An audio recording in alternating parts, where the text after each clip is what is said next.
नहीं करना। राजीव दीक्षित ने अपनी ब्रांडिंग कभी नहीं की। ओशो ब्रांडिंग करते नहीं है। ओशो की किताबें यूं चलती है। जो नए नए मार्केट में आते हैं वो अपनी ब्रांडिंग ज्यादा करें ताकि उनको ज्यादा बिकते। और वो खोखले लोग होते हैं, याद रखना। ज्यादा ब्रांडिंग करने वाले खोखले होते हैं। जो ब्रांडिंग ही नहीं कर रहे वो गहरे हैं। ओशो ब्रांडिंग नहीं करते, वैल्यू है उनकी बात।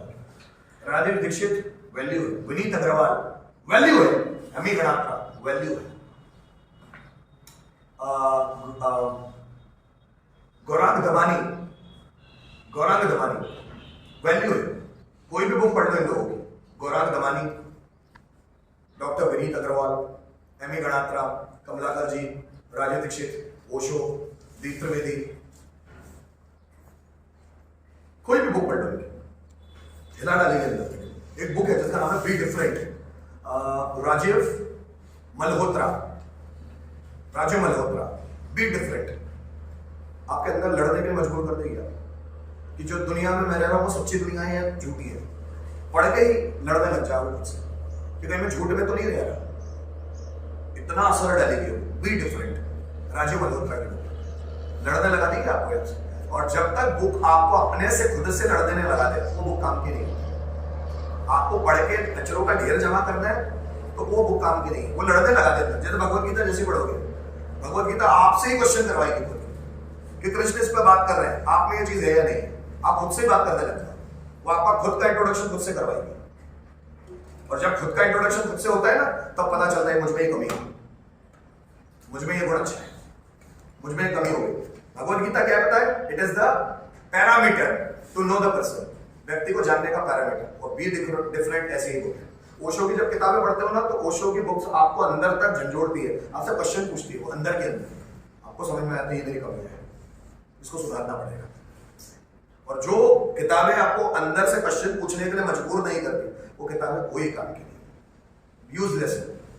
वो सिर्फ इंफॉर्मेशन का ढेर है। जो चीजें पढ़ने से आपको सुकून मिलता हो, मजा आता हो, आपका मन शांत होता हो, वो नॉलेज अच्छा है। जो चीजें पढ़ने से आपका मन अशांत होता हो वो चीजें बेकार है, पढ़ना ही मत। आपका एजुकेशन सिस्टम में वही चीज है जिससे आपका मन अशांत होता है। आपको मजा कुछ भी नहीं आता उसमें। आप देखना स्कूल की किताबें देखना, कॉलेज की, आपको मजा कुछ भी नहीं आता। बस आप पढ़ते हैं कि पास हो जाए, पढ़ते हैं। शशि थरूर कांग्रेस के कैबिनेट मिनिस्टर थे। अभी बीजेपी सरकार है, कांग्रेस में शशि थरूर थे कैबिनेट मिनिस्टर। शशि थरूर विदेश मंत्री थे। उनकी किताबें पढ़ो। मैं हिंदू क्यों, ब्रिटिश काल करके बुक है उनकी, शशि थरूर की। पूरा अंग्रेजों को नेस्ता नाबूद कर दिया कि अंग्रेजों ने हमारे साथ क्या क्या किया। पूरा जब पढ़ लोगे ना पूरे अंदर तक समझ जाओगे क्या चीजें और हम क्या सोचते हैं। आप अभी जो सोच रहे हैं बिल्कुल वैसे नहीं। ब्रिटिश काल से लेकर अभी तक का काल कैसा है आपको झूठी दुनिया दिखाई जाएगी। शशि थरूर इतना सीधा और सच्चा दिखाएंगे ना आपको यकीन ही नहीं होगा कितनी टेढ़ी दुनिया है। आपको हर एक पार्टी के ना वो बुराइयां बता देंगे, अच्छा ही बताएंगे बुराइयां भी, फिर आपको समझ में आए। जैसे कोई पार्टियां किसी का अच्छा करते नहीं बैठी। नरेंद्र मोदी बोलते सबका साथ सबका विकास, कोई अच्छा करते नहीं बैठे हैं, ख्याल रख लेते हैं। सब आपको निचोड़ने बैठे हो, आपसे खाने बैठे हो, आपको खिलाने कोई नहीं है। पार्टियां कभी आपका भला नहीं कर सकती। अगर भला करती तो देश का कब से भला हो जाता। 75 साल हो गए हैं तो भी भारत विकसित देश नहीं बन पाया। 14 पंचवर्षीय योजनाएं हो गई है, इसके बावजूद भी भारत पंचवर्षीय देश विकसित देश नहीं बन पाया। चाइना हमसे बाद में आजाद होकर विकसित हो गया। जापान हमसे 2 साल पहले आजाद हुआ, विकसित देश है। हमको 75 साल हो गए फिर भी विकसित ही नहीं हो पा रहे। क्यों? क्योंकि हमारी पॉलिटिक्स ही खराब है। तो जब शशि थरूर बात करेंगे ना और वो पढ़ेंगे ना आपको लगेगा यस, फिर आप पॉलिटिक्स में पढ़ोगे नहीं, आप वोट देने में नहीं जाओगे कि हमको नहीं जाना, हमको नहीं जाना। अब हम सिर्फ अपना काम करें, हमको कोई पार्टी से लेना देना।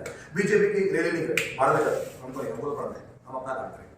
आप जाओगे नहीं, किताबें हिला देंगे अंदर तक, क्योंकि हम जानते नहीं तो कुछ भी करते हैं। और जब आप जानने लग जाते हो ना, जब आपके अंदर झगड़े होने शुरू हो जाते हैं ना एक थॉट के दूसरे थॉट से, अब मिलो। गांधी जी बोलते हैं, पंडित जवाहरलाल नेहरू बोलते हैं आराम हराम है। सही है कि गलत है? आराम हराम है। सही है कि गलत है? सही है। गांधी जी बोलते हैं आराम में राम शब्द है, इसलिए आराम पंडित जवाहरलाल नेहरू बोलते आराम हराम है, गांधी जी बोलते आराम में राम शब्द है। पंडित जवाहरलाल नेहरू बोलते हैं आराम हराम मतलब गंदी चीज है, आराम नहीं करना। गांधी जी बोलते हैं आराम में राम शब्द है, आराम कर। कुछ बोलते हैं काल करे सो आज कर, आज करे सो आज। कुछ बोलते हैं हाँ वही डायलॉग। कुछ बोलते हैं काल करे सो आज कर, आज करे सो। कुछ बोलते हैं संगत अपने मीठा। किसकी माने, किसकी माने? विचार टकराते हैं। फिर आप जब ऐसे थॉट्स पढ़ते हो जो एक दूसरे से टकराते हैं, तब आप सही सोचना सीखते हैं। काल करे सो आज कर, आज करे सो आप। दूसरे ने बोलते हैं सब कौन मीठा होता है यार, किसकी सुने यार, किसकी सुने? फिर आप बोलेंगे कृष्ण काम आएंगे उसे। समय परिस्थिति और संजोग, जो कृष्ण बात कर रहे हैं, एक डायलॉग याद रखो, समय परिस्थिति और संजोग। जो समय के हिसाब से चल रहा है, परिस्थिति के हिसाब से चल रहा है, संजोग से जो हो रहा है उसको मान रहा है, वो लाइफ में कभी पीछे नहीं रहेगा। समय परिस्थिति और संजोग, जो समय के साथ चल रहा है, जो समय को देखता है। जैसे आज सोमवार का दिन है, मुझे पशुपतिनाथ का व्रत रखना है। मैं पिछले 15 सोमवार से रखता आ रहा हूं, लेकिन आज इतना बीमार हूं, इतना ज्यादा बीमार हूं, बिस्तर से उठ भी नहीं रखता। रखना चाहिए मुझे कि नहीं रखना चाहिए? नहीं। तोड़ जाएंगे पशुपतिनाथ लास्ट टाइम। रखना चाहिए नहीं रखना चाहिए? समय बोल रहा है मत रख, मर जाएगा नहीं। बहुत सारे लोग ज्योतिष देखते हैं, कुंडली, कुंडली में घर भी बनाएंगे कुंडली देख के, कार भी खरीदेंगे कुंडली देख के, बाइक भी खरीदेंगे कुंडली देख के, हर जगह कुंडली देख के। फिर उनके घर में किसी को अटैक आता है, आप मैं बोलता हूँ आप कुंडली देखो, कुंडली देख के डॉक्टर के पास जाओ। नहीं, आप तो डायरेक्ट उठ के भागे, लोगों को कुंडलियों पर भरोसा नहीं करते। देखना जब खुद पे बनाती है ना तो इंसान सब छोड़ देता है। मैं क्या बोलता हूँ, मेरी वाइफ भी उपवास रखती है, मैं बोलता हूँ बुराई नहीं है, अपने आप को तड़पाओ मत। ये जिंदगी हंसने खेलने के लिए है भगवान, इसको तड़पाने के लिए मत जीव है।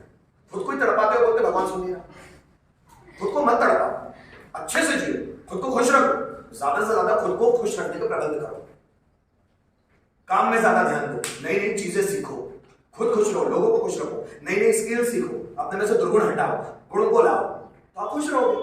खुश का भगवान से कोई लेना देना नहीं है कि भगवान आप पे कृपा करता है तो आप खुश होते हैं। नहीं, खुश होना चॉइस है, भगवान पर से कोई लेना देना नहीं। आपने खुद को दुखी करने का प्राण देकर रखा है तो दुनिया क्या करेगी? उपवास रखते हो, भूखे चक्कर है तो भगवान ने बोला अरे शिव जी को आपके उपवास की कोई जरूरत नहीं है, आप उपवास करोगे तो खुश हो, कोई लेना देना नहीं, कोई लेना देना नहीं। आप अपनी मर्जी से करो, शिव ने थोड़ी तो बोला आप अपनी मर्जी से करो। शिव तो बोलता है बेटा मेरा बच्चा है, मेरा शिवा है, मेरा बेटा भूखा है तो मुझे सहन करो। भूखा कैसे यार, तू तो खाया, अरे उपवास, अरे भाड़ में जा उपवास, तू खा पहले तू खुश रहे। मैं मेरे बच्चे को भूखा नहीं, अभी जैसे मेरे घर में मेरी मम्मी जैसे भगवान के लिए प्रसाद लाया, पेड़े वेड़े कुछ लड्डू, शिवाय जाकर उठा लेता है। मेरी मम्मी अरे मैंने भगवान को चढ़ा दिया, मतलब भगवान ही तो खा रहा है, भगवान ही तो खा रहा है। कौन से भगवान को? मिट्टी के भगवान को, पत्थर के भगवान को खिलाओ? जीता जागता भगवान खा रहा है, उसको खाने नहीं। मिट्टी के भगवान को खिलाओ, पत्थर के भगवान को खिलाना चाहोगे, वहां चढ़ाओगे। जो जीता जागता भगवान है तुम्हारे सामने, उसको नहीं दिख, उसको नहीं खिलाना। अरे वही तो भगवान है, उससे सीखो, उससे वो कितना खुश रहता है। देखो भगवान जैसे ही कितना खुश रहता है, किसी से जलता नहीं है, किसी से कंपैरिजन नहीं करता है, किसी को नुकसान नहीं पहुंचाता। यही तो भगवान है। भगवान ऐसे ही तो होता है, कहीं होगा भी तो ऐसे ही होगा। बच्चे ही भगवान है, क्यों बोलते हैं? इसीलिए बोलते हैं। लेकिन वो बच्चों को जब हम गाइड करने लगते हैं तो उनके अंदर का जो भगवान तत्व है वो हट जाता है। हम गाइड मत करो, वो खुद चलेंगे उनकी मर्जी से। जब वो चलेंगे तो तूफान चलेंगे। कृष्ण को किसी ने गाइड नहीं किया, यशोदा माता ने सिर्फ संभाला है, सिर्फ संभाला। कृष्ण के मुंह पे माखन लगा रहता था, वो जितनी भी गोपियों की माँ थी वो आती थी शिकायत लेकर, तो बोलती थी यशोदा बहन तुम्हारे कृष्ण ने माखन चुराया हमारे घर से। यशोदा माता बोलती थी कृष्ण तुमने ये किया? बोलते नहीं माता मैंने नहीं। राधा उनको रस्सी से बांध देती थी, राधा को भी दुख होता था। राधा इतनी प्यार, क्योंकि कृष्ण को, राधा बोलो यशोदा, कृष्ण को पालने वाली सिर्फ यशोदा माँ ही हो सकती, किसी और माँ में इतना दम ही नहीं है। मतलब कृष्ण अगर आपके घर आपको चाहिए तो पहले यशोदा बनना पड़ेगा, तो कृष्ण आएंगे, डैम श्योर है। यशोदा माँ ने जितना कृष्ण को सहा है दुनिया की कोई माँ नहीं सह सकती। कृष्ण जैसे बच्चे को संभालना किसी माँ के बस की बात नहीं, यशोदा माँ ने संभालना। और कृष्ण ऐसी ही मां के घर पैदा होते हैं, कौशल्या मां के घर ही राम पैदा होते हैं कि बच्चा 14 साल के लिए दूर भी जाए वो मां बोलती है कि बेटा तो जाए, दिक्कत नहीं, तो अपनी जिम्मेदारी पूरी कर, अपने पिता का कर्तव्य निभा। मां ऐसी होती है ऐसी मां की, ये अटैच वाली मां, ममत्व वाली मां। कृष्ण बोलते ममत्व दूर करो, यशोदा मां में ममत्व नहीं है। जब कृष्ण बोलते मां मैं जा रहा हूं मथुरा, तो यशोदा बोलती जा, अपना ध्यान रख, बस वो अच्छा रहेगा तो मैं अच्छा हूं। उसके बाद मिले कृष्ण और यशोदा, देखो मां दूर भी चला गया तो मां ताने नहीं मारती यशोदा मां। देखा छोड़ के चला गया, शादी हो गई तो साले की बीवी के साथ ज्यादा लग गया, यशोदा मां को ताने नहीं मारती। यशोदा मां कहना तेरी खुशी, जहां तू खुश मां मैं खुश, यही बोलता हूं मैं हमेशा। तो ऐसी माएँ, तो ऐसी मां जब होती है ना तब कृष्ण पैदा होते हैं, और ऐसी मां जब होती है तब राम पैदा होते हैं। हम लोग वैसे बन ही नहीं पाते, इसलिए हमारे भगवान भी पैदा नहीं होते। और जब बच्चे अच्छे हो गए तो ये लोगों को समझ नहीं आती, मेरा बच्चा जाएगा भगवान के पास बैठेगा, शोर मचा, मुझे बड़ा मजा आता है, साक्षात भगवान आ गए। कभी पूजा में बैठे हो, मेरा बच्चा पूजा ही नहीं करने देता, मेरी वाइफ डांटती है उसको, डांटो मत, भगवान आए, समझते नहीं तो सब उसकी मेहर से होता है, सब उसकी कृपा से होता है। ये मस्ती भी कर रहा है तो उसकी मर्जी से। ये सिर्फ तुम्हारी परीक्षा ले रहा है कि तुम पूजा कर सकते हो कि नहीं कर सकते। करके बता दो, मुझे समान दो, करके बताओ। यही है जो तुम्हारा टेस्ट ले रहा है, तुम्हारे धैर्य की परीक्षा ले रहा है। तुम धैर्य की धारण नहीं करते, उसको पीट डालते। वो धैर्य की परीक्षा ले रहा है। मेरे बच्चे ने मुझे बहुत चेंज किया, जब से मैं पिता बना मेरे बच्चे ने मुझे बहुत चेंज किया। इससे पहले मेरी सहन शक्ति थोड़ी कमजोर थी, मेरे बच्चे ने मेरी सहन शक्ति बहुत मजबूत बनाई। मैं सहना सीखा उसके बाद। मेरे बच्चे ने रियल में मुझे पिता बनाया। वो ऐसा नहीं कि मेरा बेटा बना, वो बेटा जैसे बना वैसे मैं बाप बना, और उसने मुझे सहन शक्ति सिखाई। सीखने वाला चाहिए। मेरे बेटे के कारण मैं ज्यादा खुश रहना सीखा। मेरे बेटे के कारण मुझे घर की जिम्मेदारियों का एहसास हुआ है। मेरे बेटे के कारण मेरे टेंशन दूर होते हैं। वो मेरी लाइफ में बहुत जरूरी है, और मैं भी नहीं हर किसी के लिए, लेकिन वो देखने का माध्यम नहीं बन पाते, वो देख नहीं पाते उस एंगल से। मेरा बच्चा जब मस्ती करता है मुझे बहुत प्राउड फील होता है। कृष्ण आए मेरे घर हनुमान आए, मेरे घर गणपति बप्पा है, तीनों ऐसे थे, बहुत मस्ती खोर। जब घर में बच्चा बदमाश होना तो समझ लेना वो ईश्वर आ गया है। लेकिन सबको सिंसियर बच्चे चाहिए, बैंक में काम करने वाले क्लर्क चाहिए, पापा पानी लाओ, ला, क्लर्क चाहिए सबको।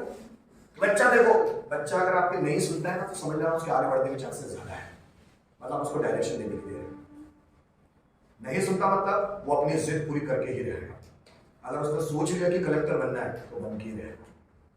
बच्चों को जिद्दी होना ही चाहिए। अगर बच्चों की जिद अच्छी नहीं है तो बच्चा क्लर्क बनेगा, कहीं नौकर बनेगा। उसमें जिद होनी चाहिए, और दुनिया के हर बच्चे में जिद होती है, और माँ बाप उस जिद को खत्म कर देते हैं। फिर बाद में बोलते हैं इसका पढ़ाई में ध्यान नहीं लगा, तुमने ही तो जिद खत्म की उसकी। वो बहुत जिद्दी था, उसका जिद्दीपन अगर बचने देते ना 15-20 साल तक, तुमको समझ में आ जाता क्या हुआ। और उसकी जिद नहीं बचने देते उसको। माँ बाप को लगता है बच्चे ने मेरी सुनना, मेरा बच्चा जब मेरी सुनता नहीं है ना, मुझे खुशू की बातें याद आती है। बच्चा जिद्दी होना चाहिए। आपके नहीं सुन रहा है ना, मतलब वो इस दुनिया में किसी की नहीं सुनेगा, खुद की ही चलाएगा। और जब वो खुद की चलाएगा तो राजा बनेगा, जब दूसरे की सुनेगा तो गुलाम बनेगा। खुद की सुनना चाहिए उसके पास। और माँ बाप क्या चाहते हैं कि बच्चा हमारी सुने। अब माँ बाप को, मेरे माँ बाप को मैं कैसे सिखाऊं? नहीं सिखा सकता। मैं खुद माँ बाप बन के उस जगह पर रहकर सोच रहा हूं अब मुझे रिस्क तो लेना ही पड़ेगा, मेरे बच्चे के साथ तो चलना ही पड़ेगा। मेरे माँ बाप ने मेरे साथ तो नहीं किया, मैं बच्चों को पूरी छूट देकर देखूंगा, गलत रास्ते से हटाऊंगा, उतनी जरूरत उसका मार्गदर्शन करूंगा, लेकिन उस पर थोपूंगा नहीं। कुछ करना उसको ही है। तेरी फील्ड, तेरी जिंदगी तू बना। बिगड़ेगी तो तेरी बिगड़ेगी, बनेगी तो तेरी बनेगी, वो तू देख। डिसीजन तू ले, सब्जेक्ट तेरे, पढ़ाई तेरी, करियर तेरा, तू देख। शादी भी करना तेरे को तेरे हिसाब से, सब तेरी जिंदगी, मुझे दोष मत देना। डिसीजन तू ले, मैं मदद करूंगा लेकिन डिसीजन वही लेगा। बच्चे मेच्योर बन जाएंगे कम उम्र में। मेरा बेटा दिमाग लगाता है, उसको अगर बोलो नहीं ना कुछ तो दिमाग लगाता है। जैसे मतलब यहाँ चढ़ना है, वो दिमाग लगाता है चढ़ूंगा से। मैं उसकी एक्टिविटी देखते रहता हूँ, मेरी वाइफ भी मेरे को देखते रहते थे कैसे करना है। और यही माँ बाप को चाहिए, हर माँ बाप, कि उसको सिखाए नहीं हर चीज, उसको खुद करने दो। हम बोलते हैं चलिए यहाँ से वो लेकर आ दो, तो बर्तनों को हटाएगा, फिर जाएगा, ये इधर से पैर रखे उधर से पैर, यही उसमें डिसीजन मेकिंग पावर उसमें बननी चाहिए। और हम में से अधिकतर माँ बाप को डिसीजन मेकिंग पावर खत्म कर देते, हमें खुद ही बता देते हो सब, नहीं तुम बताओ, वो खुद कर रहे हैं। और जो ये वास्तविकता में करेगा ना, मेरे माँ बाप ने मुझसे उतना प्यार नहीं किया, मेरे माँ बाप को तो लेना आज भी लेना देना नहीं करता मुझसे, उतना प्यार नहीं करते मुझसे। प्यार करते भी तो ठीक है थोड़ा बहुत, लेकिन जिम्मेदारी वाला प्यार नहीं करते मुझसे,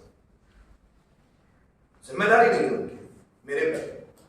लेकिन जब माँ बाप जिम्मेदार हो जाए बेटा, मैं मेरी तरफ से तो पूरी जिम्मेदारी निभाऊंगा, करियर तेरा होगा, पैसा लगाऊंगा, पढ़ना तुझे होगा, उसमें मेरी कोई बाउंडेशन नहीं है, नहीं पढ़ेगा जिंदगी तेरी खराब, तू तेरा नहीं पढ़, उसमें मेरा कोई दोष नहीं। शादी करना तेरे हिसाब से कर, खराब हो गया, लाइफ पार्टनर खराब निकला, वो तेरी जिम्मेदारी, मेरी नहीं। जिंदगी अपनी है, सोच समझ के डिसीजन ले। तो व्यक्ति बहुत चुन के डिसीजन लेता है, चुन के बहुत ज्यादा सोचना सीख जाता है। अगर तुमने उसके सुपुर्द कर दी तो चीज, एक बार गलती होगी, एक बार गिरेगा, 2 बार गिरेगा, 3 बार, बार बार नहीं गिरेगा, उसको समझ में आता है चोट लगती है, अब नहीं कर सकता बार बार। हम लोग ज्यादातर लोग किसी को सोचने सिखाने नहीं देना चाहते।